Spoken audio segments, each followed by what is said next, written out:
TB में सिर्फ इतना ही ध्यान रखना है कि चाहे वो फर्स्ट एक्सपोजर हो या सेकंड एक्सपोजर हो, we don't bother.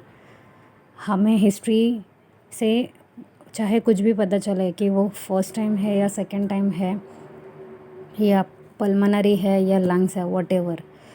First line of treatment जो है HERZS, एस को भी भूल सकते हो क्योंकि गाइडलाइंस चेंजेस आया है। तो इतना याद रखना है कि HERZ, either it is a old case or it is a first case, either it is a lungs case or it is an extra pulmonary case, but चाहे कुछ भी होने दो, बट HERZ ये फर्स्ट लाइन ऑफ ट्रीटमेंट ये रहना ही चाहिए।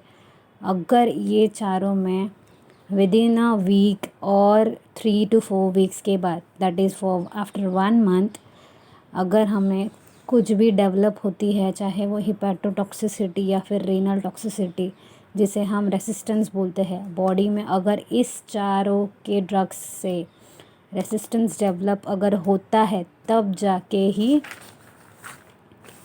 इस तरह का सेकेंड लाइन ऑफ ड्रग्स शुरू करते हैं। तो सेकेंड लाइन ऑफ ड्रग्स में जैसे कि हमने पहले देखा है कि HERZS मतलब जो फर्स्ट लाइन ऑफ ड्रग्स है उस चारों में या तो सिंगल ड्रग है या दोनों ड्रग है या ट्रिपल ड्रग है या चारों के चारों ड्रग्स में से चारों के चारों ड्रग्स रेसिस्टेंस अगर पाए जाते हैं तो उसमें क्या चेंजेस लाने हैं, उसमें कैसा मैनेजमेंट करना है, ये उसके रिलेटेड चार्ट है। तो सबसे पहले इंट्रोडक्टरी ये होता है कि वो जो फर्स्ट लाइन ऑफ ड्रग्स थे जैसे कि HERZS, उसमें अगर रेसिस्टेंस डेवलप किस प्रकार से हो सकता है वो हम देखेंगे। जैसे कि ये मोनो हो गया तो दैट इज़ HERZS में कोई सिंगल ड्रग अगर रेसिस्टेंस हो तो मोनो रेसिस्टेंस बोलेंगे। पॉली रेसिस्टेंस जैसे कि मोर देन वन, मतलब HERZS में अगर मोर देन 2 या फिर मोर देन वन अगर हो तो उसे पॉली बोलेंगे। MDR मतलब मोर देन 2 अगर रहेगा तो। मेजरली H और R को हमने रेसिस्टेंस में देखा है MDR में, तो उसके तो दोनों ड्रग यहाँ पे इन्वॉल्व है रेसिस्टेंस के लिए, तो उसे हम MDR बोलेंगे। मतलब more than 2 in the sense H+R तो है ही, उसके साथ और भी तीसरा है क्या, that is MDR। And RR मतलब रिफाम्पिसिन को रेसिस्टेंस अगर डेवलप होता है तो RR बोलेंगे, दैट इज़ रिफाम्पिसिन रेसिस्टेंस। इसके लिए एक सब्स्टिट्यूट ड्रग है, एक दूसरा होता है रिफाब्यूटिन, तो वो हम इसमें दे सकता है अगर रिफाम्पिसिन रेसिस्टेंस डेवलप होता है तो। और ये होता है XDR मतलब resistance to all, first line तो है ही इसमें, ठीक है। एक्स्ट्रा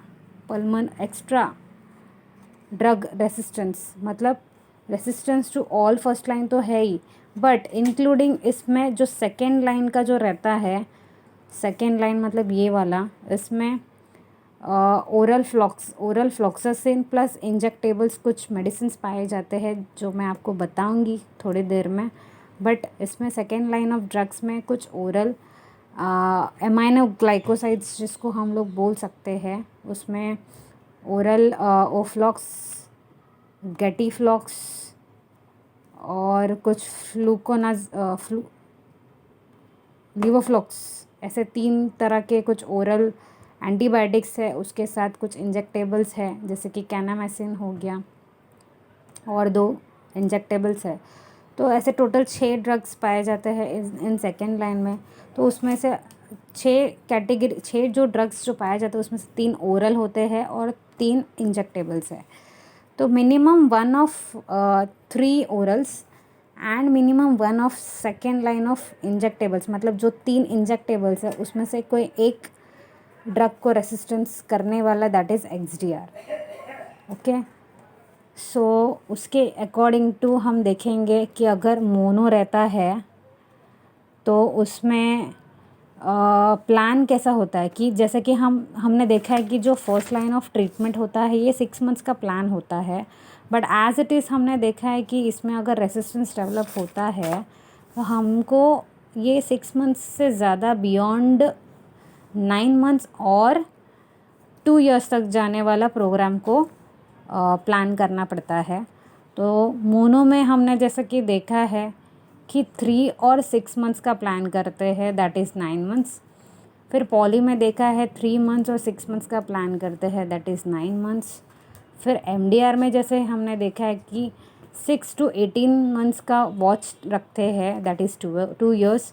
और XDR is also similar, 6 months to 18 months which is of 2 years. इसमें डिफरेंस ये है कि क्वांटिटी ऑफ ड्रग्स जो है वो थोड़ा ज़्यादा बढ़ाया गया है, 6 और 4, और इसमें 7 और 6। Okay, thank you.